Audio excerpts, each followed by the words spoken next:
Buenos días, bienvenidos a este segundo día del tercer simposio de Discurso y Política y Realidades y Ficciones del Poder. Quiero agradecer su presencia y además agradecer también la invitación de los profesores Carmen Arteaga y Pedro Alemán por esta nueva invitación. Estoy muy contenta de acompañarles de nuevo.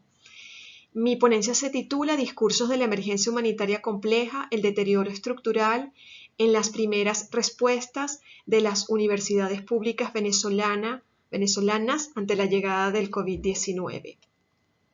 En el número 8 de SAL, Revista de Educación Superior en América Latina de la Universidad del Norte de Colombia, correspondiente a los meses julio-diciembre de 2020, apareció un número monográfico titulado Educación Superior y COVID-19, Disrupción y Adaptabilidad. En ese número se publicaron diversos artículos por países sobre las acciones de algunas universidades de la región ante el cese de las actividades académicas por razones de la pandemia. Allí está la respuesta de Venezuela y sus universidades públicas.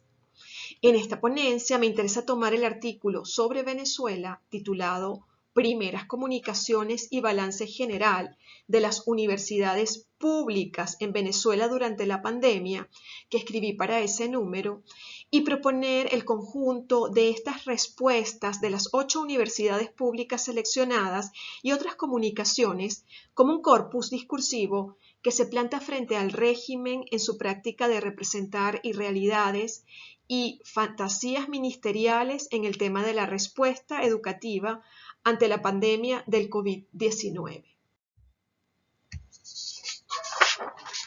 Este corpus hace visible otro espacio de representación en el que se agudiza la crisis compleja del país con la llegada de la pandemia y se denuncia el deterioro progresivo e indetenible de las condiciones de vida de los profesores universitarios, el personal administrativo y obrero, los estudiantes y la infraestructura institucional de las universidades del país.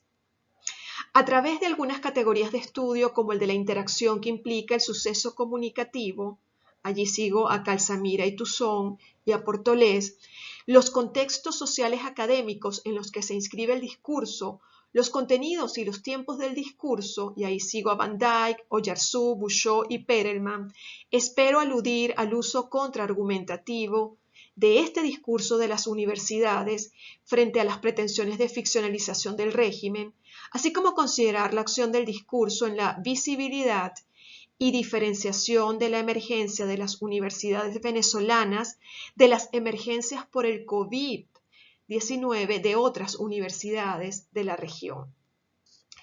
Las imágenes que acompañan esta ponencia corresponden a este corpus reunido entre marzo a junio del 2020, pero también hay respuestas y mensajes de finales del año 2020 y de los primeros días del mes de abril de 2021. Bueno, en el reporte se consideraron las comunicaciones de 8 universidades públicas venezolanas. Estas son la Universidad Central de Venezuela, la Universidad Simón Bolívar, la Universidad Pedagógica Experimental Libertador, la Universidad de Carabobo, la Universidad de Oriente, la Universidad Centro Occidental Lisandro Alvarado, la Universidad del Zulia y la Universidad de los Andes. Para comenzar, me parece importante situarnos en la parte conceptual de un término central para el desarrollo de mi ponencia. Cuando hablamos de los discursos de la emergencia humanitaria compleja, ¿a qué nos referimos?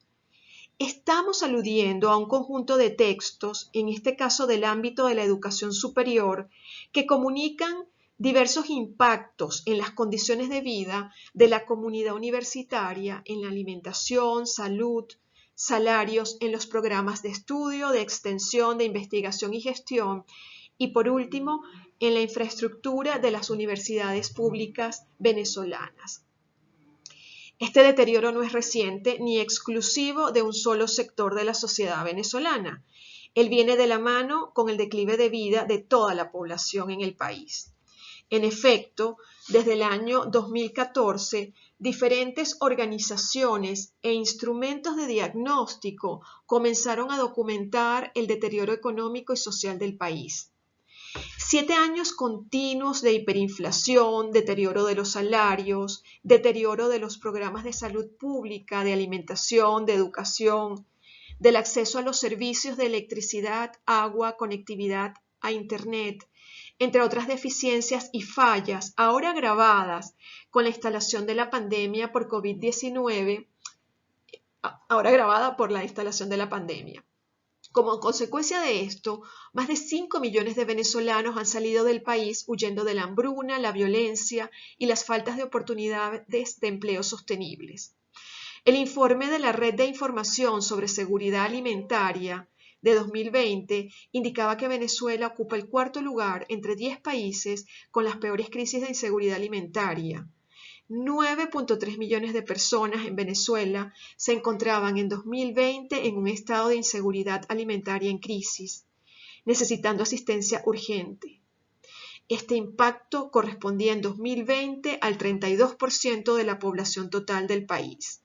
Estos datos y estas cifras son de ACNUR, de la ACNUR y de la Organización Internacional de Migraciones. ACNUR es la Agencia de las Naciones Unidas para los Refugiados.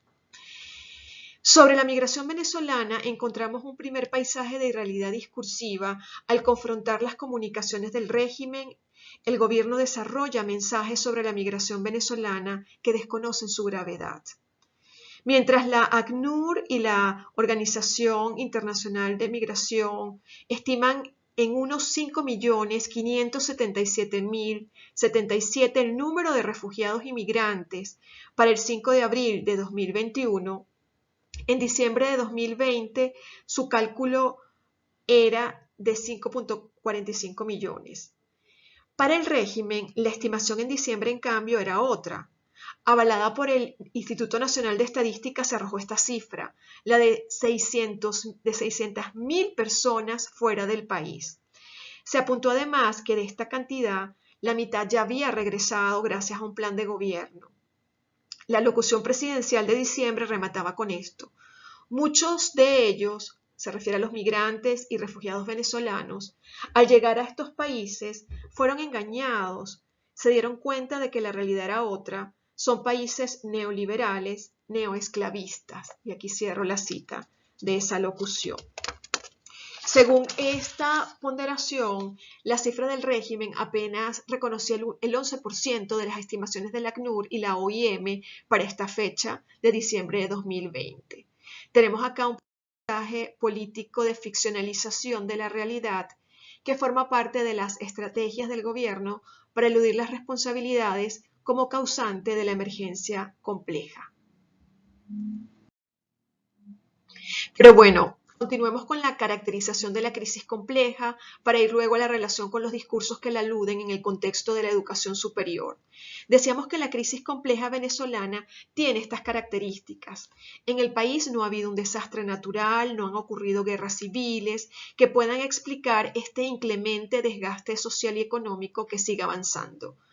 El contexto de deterioro social es de tal magnitud que las propias capacidades de agencia de la población, de las organizaciones y gremios de la sociedad civil no han sido suficientes para detener y superar el estado de crisis compleja que vive la nación. Lo que singulariza la crisis compleja venezolana es su fuerte componente político, que sí explicaría las razones de precariedad sostenida de la vida nacional.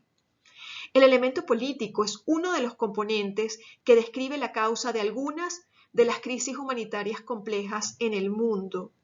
Los estudiosos del tema señalan la persistencia de estados frágiles, débiles o fallidos, de la fragmentación del Estado como un rasgo que la caracteriza. Esta información es tomada de Pérez de Armiño y Areizaga. En el caso de Venezuela, las palabras de Mark Lowcock, secretario general adjunto de las Naciones Unidas para Asuntos Humanitarios y coordinador de socorro de emergencia, en su visita al país el 6 de noviembre de 2019, son elocuentes para comprender el peso de este factor crítico de la emergencia humanitaria. Él dijo: solo una solución política puede detener el sufrimiento de Venezuela. De este modo, el componente político de la crisis venezolana es la pieza que la singulariza y que hará parte de algunos de los contextos de enunciación que se revisarán en la ponencia. Por todo lo que vengo exponiendo, me interesa recordar que el corpus responde a diversos contextos de la enunciación comunicativa. Habría que decir que este corpus discursivo está compuesto por la documentación de las comunicaciones de los sistemas de cogobiernos de las 8 universidades, sus consejos universitarios y consejos directivos, además de las comunicaciones de las federaciones de estudiantes, profesores y profesionales administrativos, los mensajes de la Asociación Venezolana de Rectores Universitarios, AVERU, y la información de los portales especializados en monitorear las actividades y realidades de la educación superior en Venezuela. También se consultaron las redes sociales, en especial Twitter, así como los medios de comunicación que usa el Ministerio para la Educación Universitaria, que al no tener una página web en línea, terminamos revisando las cuentas de Twitter de los funcionarios, uno de los cuales es la del Ministro de Educación Superior o Educación Universitaria. El texto que escribí para la revista de Educación Superior en América Latina, ESAL, respondía a la invitación de su editor Iván Pacheco a formar parte del número monográfico sobre la irrupción del COVID-19 en el año 2020. Estas primeras condiciones de producción del escrito buscaron satisfacer la demanda de información sobre lo que estaba ocurriendo en las universidades venezolanas respecto al cese de la educación presencial por la pandemia. El resultado del proceso de documentación fue un reporte que respondía a una solicitud de carácter académico que debía ajustarse a los criterios editoriales y de forma de la revista. Este es el primer contexto en el que se puede situar el reporte. Lo que reveló el trabajo de arqueo, documentación y análisis de las fuentes fue un escenario de deterioro severo de la comunidad universitaria ante la llegada del COVID. Pero en el análisis de algunas de las solicitudes que las universidades hacían al régimen, era posible entender que el daño venía de mucho antes al inicio de la pandemia.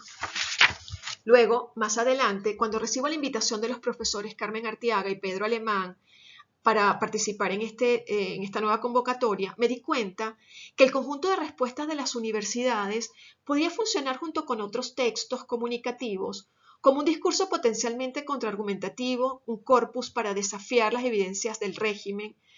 Y así, en este nuevo contexto de significación, propongo la configuración de ese corpus que se planta contra diversos paisajes irreales de la educación superior en Venezuela creados por el régimen.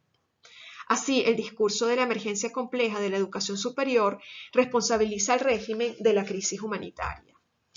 Veamos entonces el funcionamiento contraargumentativo de los discursos de las universidades venezolanas.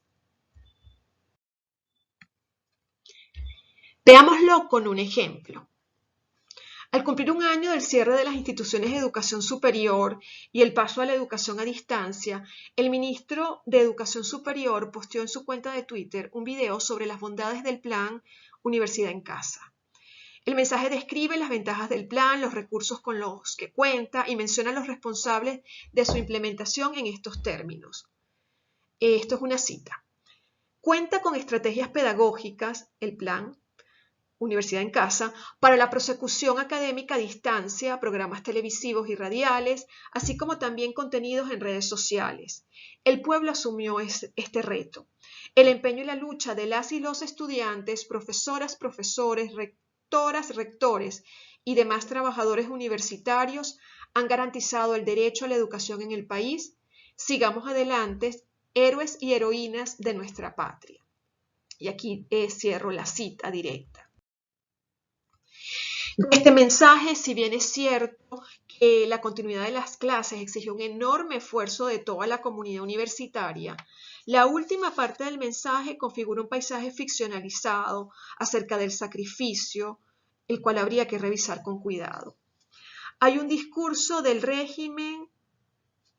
Hay en el discurso del régimen una intención de alabar aquellos sacrificios que han valido la pena, en este caso el de dar continuidad a las clases en medio de la pandemia. Frente a estos contextos idealizados, el corpus discursivo que hemos llamado de la emergencia humanitaria compleja adquiere una función potencialmente argumentativa contra estas identidades del heroísmo y la sostenibilidad del plan gubernamental. Los datos y cifras que salen de las primeras comunicaciones de las universidades desafían y desnudan estos discursos de alabanza y muestran más bien las voces de la comunidad universitaria, víctimas de las políticas improvisadas de gestión universitaria. El contraargumento se vale también de cifras. No hay tales heroísmos. Detrás del esfuerzo de dar continuidad a las clases, no hay recursos que lo hagan posible. La solicitud de las universidades al régimen de aumentar los presupuestos y salarios se convierte en un primer argumento contra la fortaleza del plan Universidad en Casa. La Federación de Asociaciones de Profesores Universitarios de Venezuela, FAPUV, respondió en 2020 contra el plan de Universidad en Casa, describiéndole como una fantasía ministerial que se regodea de unas, y aquí abro comillas, unas supuestas clases a distancia a ser dictadas sin internet, sin electricidad y sin dotación de equipos. No puede haber clases a distancia debido al deterioro de las plantas físicas, los laboratorios e institutos especializados en la educación virtual, decía el comunicado de FAPUV. La asociación gremial sigue señalando razones contra el plan Universidad en Casa por la inseguridad en los campus y lo medular por la falta de presupuesto de las universidades. No hay recurso para desarrollar las clases a distancia porque no hay presupuesto mínimamente sostenible para esto. Reporte de SAL informa que a mediados del año pasado, varias universidades denunciaban el atraso en la recepción de los presupuestos para el funcionamiento de las universidades. La Universidad Centro-Occidental Lisandro Alvarado informaba que el Gobierno Nacional le había asignado apenas el 2% del anteproyecto de presupuesto enviado. La Universidad de los Andes y del Zulia comunicaban haber recibido el 2,25%, la Universidad Central de Venezuela el 9,8%. Luego de haber entregado el reporte, nos encontramos que la Universidad Simón Bolívar, a fines del año 2020, esperaba recibir el 0,5% del presupuesto solicitado para 2021. En el reporte de SAL se lee: los bajos presupuestos son medulares para explicar la crisis estructural de las universidades públicas venezolanas. El Estado tiene la obligación de aprobar y enviar presupuestos adecuados para el funcionamiento de las instituciones públicas. Con respecto a las universidades que dependen del Estado, se denuncia una asfixia presupuestaria desde el año 2010. Por tanto, en estas condiciones de precariedad presupuestaria, la propuesta del Plan Universidad en Casa no encuentra asidero. Por otro lado, los bajos salarios de la comunidad universitaria son otra causa de empobrecimiento sistemático que poco sirven para garantizar una vida digna y decorosa, como indica el artículo 87 de la Constitución Nacional en cuanto al derecho al trabajo productivo, menos para costear los servicios de conectividad que se precisan para atender las clases a distancia. En las láminas que acompañan la presentación están viendo algunas de las comunicaciones de las universidades sobre las fallas de servicio básico, la falta de presupuesto, los bajos sueldos y las comunicaciones más críticas sobre la consecuencia de toda esta asfixia financiera. Hay el llamado de ayuda para atender los graves problemas de salud de profesores, empleados administrativos y estudiantes. Y es que el problema de los sueldos universitarios es un factor desencadenante del deterioro de vida en el reporte de SAL, En el reporte de SAL se indican los cálculos estimados de los sueldos de los profesores universitarios para abril del 2020. Estos iban entre 4 y 8 dólares mensuales. Sabemos que estos sueldos son insuficientes para costear la canasta básica alimentaria de 357 dólares para ese momento, para adquirir medicinas y qué decir no solo para el pago de los servicios de Internet, sino para la compra de equipos electrónicos, computadoras, teléfonos inteligentes, etc. Ahí ven, por ejemplo, la lámina de los sueldos entre profesores titulares, asociados, agregados, asistentes e instructor de Venezuela y de Cuba. sea, asombra que en ese cuadro uno vea que un profesor titular en Venezuela gana aproximadamente 2.83 dólares versus el sueldo de un profesor titular en Cuba de 242 dólares. Entonces aquí no hay héroes universitarios que resistan estas condiciones de nulidad presupuestaria. Entonces, bueno, vamos a ir pasando al otro escenario de interacción que me interesa revisar porque estoy sobre el tiempo, que es el de la visibilidad y diferenciación de la emergencia humanitaria con la emergencia por el COVID de otras universidades de la región.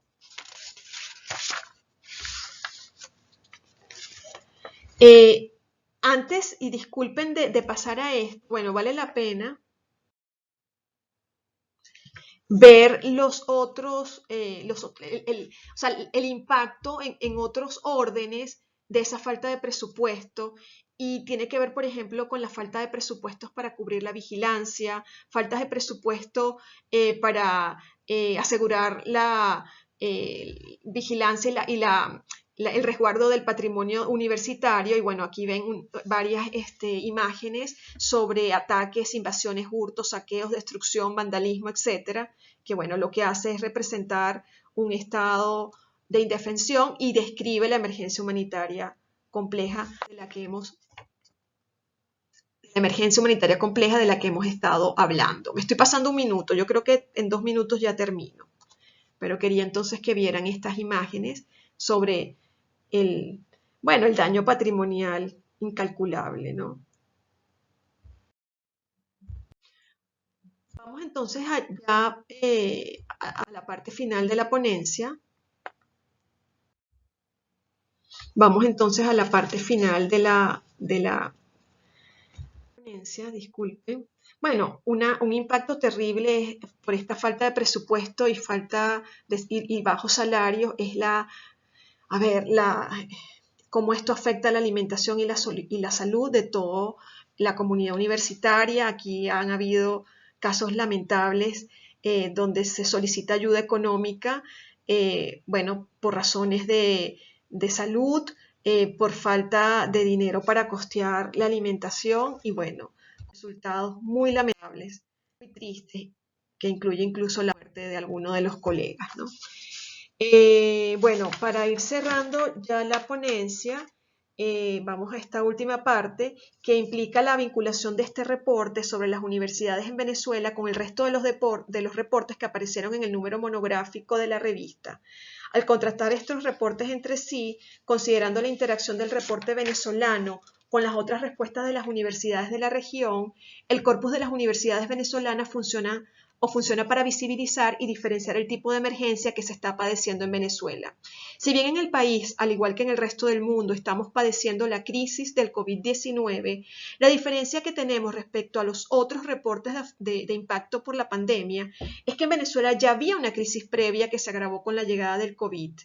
En ninguno de los reportes de México, Panamá, Perú y Argentina se hace alusión al padecimiento de una emergencia compleja previa. Ninguna de las respuestas de las universidades de la región refieren la urgencia de recibir ayuda de las agencias humanitarias internacionales, ni piden auxilio económico, ni ha llamado directo a sus gobiernos para que permitan la entrada de ayuda humanitaria. En cambio, así lo hicieron la Universidad de los Andes, la Universidad del Zulia, la Asociación Venezolana de Rectores Universitarios y la Federación de Profesionales y Técnicos de la Universidad y técnicos de las Universidades Nacionales de Venezuela. Estos discursos cumplieron y cumplen con la acción de denunciar y de visibilizar la crisis compleja del país en escenarios internacionales de lectura y discusión, pero también funcionan como discursos argumentativos para señalar la responsabilidad del régimen en el deterioro de las condiciones de vida de los universitarios. Estas primeras respuestas de las universidades venezolanas ante la llegada de la pandemia desnudan la política del régimen de preferir ficcionalizar otras respuestas ante la emergencia educativa y dejar morir de mengua la educación pública superior. Muchas gracias.